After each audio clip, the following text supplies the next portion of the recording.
Westminster, one day closer to Brexit Day, and whisper it signs of cross-party efforts to find a way forward. Jeremy Corbyn, leader of the opposition Labour Party, finally held direct talks with Prime Minister Theresa May. He'd previously refused until she ruled out a no-deal Brexit. I was very pleased that the House voted yesterday to take no deal off the table, and I asked for the Prime Minister's assurance that we were not back into the territory of threatening no deal as a way of getting support for her failed deal, which has obviously got very limited support in Parliament. The Prime Minister. But Parliament also voted to pass Theresa May's Brexit deal if she can negotiate changes to the so-called Irish backstop. The House did vote to reject no deal, but that cannot be the end of the story. The only way, the right honourable gentleman says, of course not.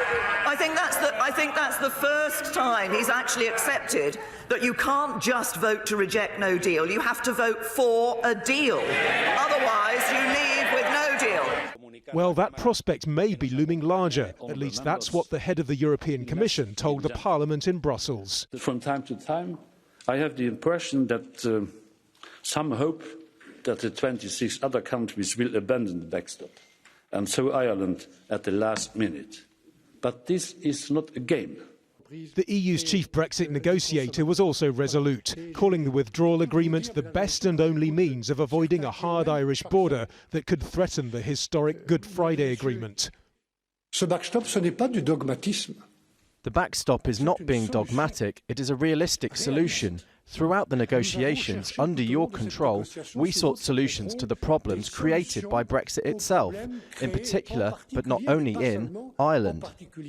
And while Ireland's clearly worried about a no-deal Brexit, Dublin says some considerations trump economic interests. We need a backstop or insurance mechanism based on legal certainty and not just wishful thinking.